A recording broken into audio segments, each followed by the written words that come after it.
पिछले एपिसोड में हमने देखा था कैसे रसूल अल्लाह सल्लल्लाहु अलैहि वसल्लम गारे हिरा से वापस आए, कैसे उनका जिस्म लरज रहा था और कैसे हजरत खदीजा रदी अल्लाह अन्हा ने उन्हें कंबल में लपेट लिया। घर बिल्कुल खामोश था, सिर्फ सांसों की आवाज। कुछ देर बाद जब रसूल अल्लाह सल्लल्लाहु अलैहि वसल्लम ने अपना दिल संभाला, उन्होंने हजरत खदीजा रदी अल्लाह अन्हा को पूरा वाकया बयान किया। गारे हिरा की खामोशी, अचानक नूर से भर जाना, फरिश्ता जिब्रील अलैहिस्सलाम का ज़ुहूर और वो पहला हुक्म इक़रा। हजरत खदीजा रदी अल्लाह अन्हा बिना बीच में बोले सुनती रहीं, ना खौफ ना शक, सिर्फ यकीन। फिर उन्होंने वो अल्फाज कहे जो तारीख में हमेशा याद रखे जाएंगे। अल्लाह आपको कभी रुस्वा नहीं करेगा, आप सच बोलते हैं, कमज़ोर का बोझ उठाते हैं, मेहमान नवाज हैं और जुल्म के खिलाफ खड़े होते हैं। इसी लम्हे हजरत खदीजा रदी अल्लाह अन्हा इस्लाम कबूल करती हैं। ये सिर्फ एक तसल्ली नहीं थी, ये ईमान था, तारीख की पहली मोमिना। इसके बाद हजरत खदीजा रदी अल्लाह अन्हा रसूल अल्लाह सल्लल्लाहु अलैहि वसल्लम को अपने कज़िन वरक़ा बिन नौफल के पास ले गईं। वरक़ा जो इंजील का इल्म रखते थे और सच के मुंतज़िर थे, उन्होंने पूरा वाक़या सुना और फिर कहा, यही वो फरिश्ता है जो मूसा अलैहिस्सलाम पर आया करता था, आप इस कौम के नबी हैं। फिर उनका चेहरा बदल गया, आवाज बोझल हो गई।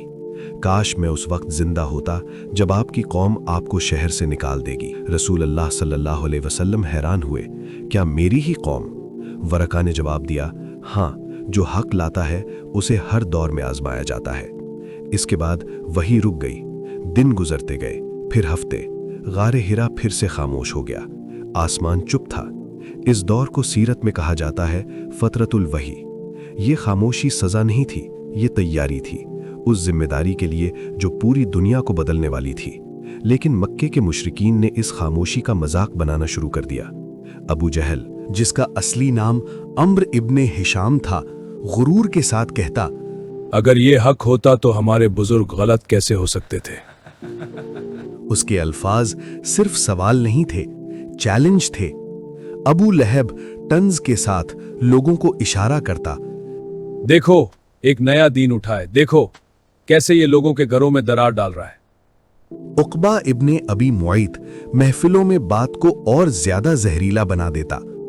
उमैया इब्ने खलफ कमजोर और गरीब लोगों का नाम लेकर कहता, अगर ये सच होता तो ये लोग सबसे पहले क्यों मानते।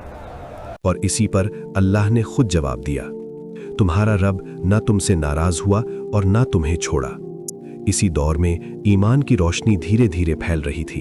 हजरत खदीजा रदी अल्लाह अन्हा पहली मोमिना, हजरत अली इब्ने अबी तालिब रदी अल्लाह अन्हु उस वक्त सिर्फ एक बच्चे, हजरत जैद इब्ने हारिसा रदी अल्लाह अन्हु आज़ाद गुलाम, और फिर आए हजरत अबू बकर सिद्दीक रदी अल्लाह अन्हु, जिन्होंने बिना किसी झिझक के इस सच को तस्लीम कर लिया। और फिर उनकी जुबान से ये दावत आगे बढ़ने लगी। उनके जरिए इस्लाम कबूल करने वालों में थे उस्मान इब्ने अफ़्फ़ान रदी अल्लाह अन्हु, ज़ुबैर इब्ने अव्वाम रदी अल्लाह अन्हु, तलहा इब्ने उबैदुल्लाह रदी अल्लाह अन्हु, अब्दुर्रहमान इब्ने औफ रदी अल्लाह अन्हु, साद इब्ने अबी वक्कास रदी अल्लाह अन्हु। यही वो लोग थे जो आगे चलकर इस्लाम के सुतून बने। और इसी तरह मक्का धीरे धीरे दो रास्तों में बंटने लगा। एक तरफ ईमान और यकीन, दूसरी तरफ इनकार और तकब्बुर। ये सिर्फ इब्तिदा थी। अगला कदम खुली दावत का था और उसके साथ इम्तिहान और कुर्बानी का दौर शुरू होने वाला था। जब सफा पहाड़ी से हक की आवाज बुलंद हुई और मक्के ने पहली बार इस्लाम का खुला मुकाबला देखा,